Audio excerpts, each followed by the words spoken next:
狮子吼未说，我是安平泰。到了可以复盘整个香港这一次反送中直到现在为止的所有骚乱的整个过程的。那从6月份反修例这一个事件，明显是有一批人有组织有预谋的策划了这件事件，而这一个事件将特区政府打了一个措手不及，而大陆的中央政府则在边上仔细观察他们想要什么，他们是用什么策略来干，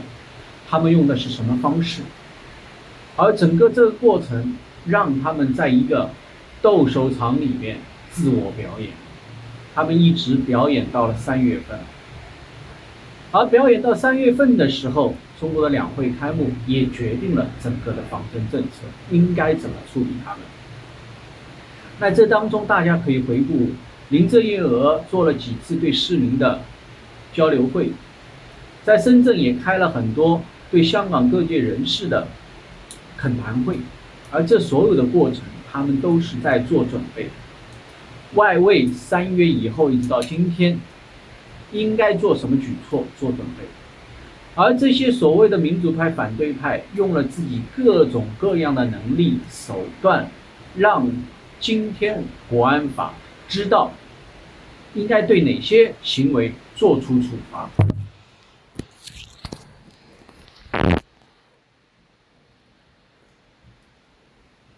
他们非常努力地为完善中国的整个治理体系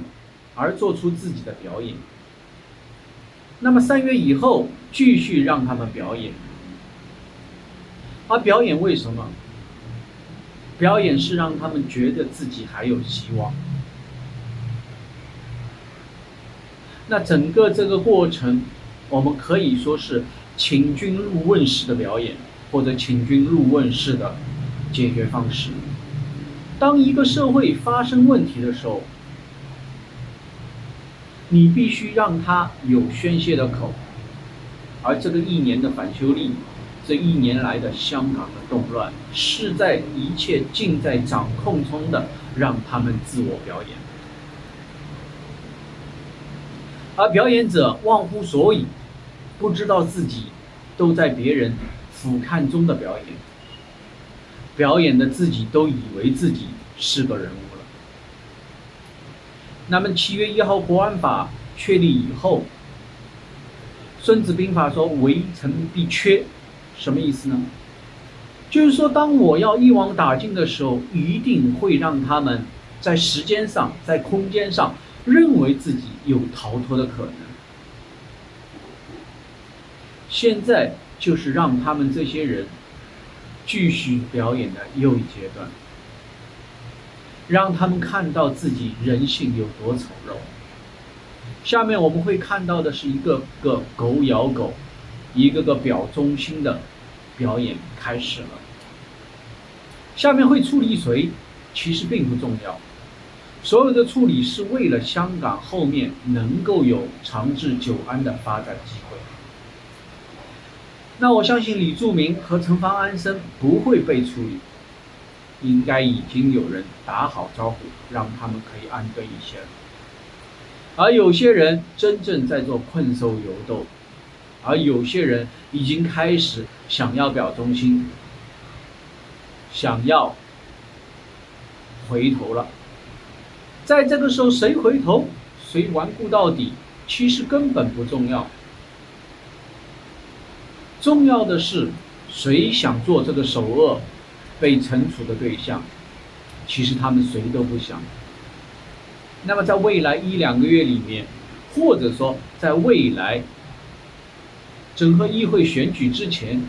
我们会看到一个个人间丑剧的上演，我们会看到这一批革命者暴露出自己很可悲的一面。那国安法出台之后，香港的稳定已经是确然了，而真正下面要处理的是香港的经济问题，也就是地产和金融的问题。那么我相信在桂山岛，大家网上也甚嚣尘上的传闻，那桂山岛这个地方我相信会成为一个港口，而葵涌码头这一带所有地都会变成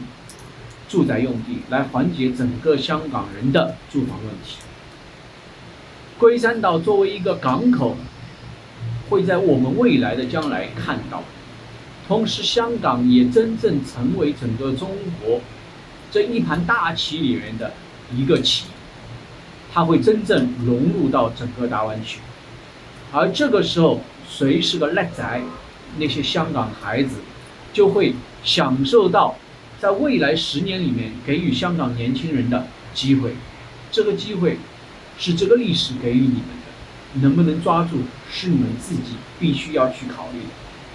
做不做这个聪明人，是你们现在要及时去做的一件事情。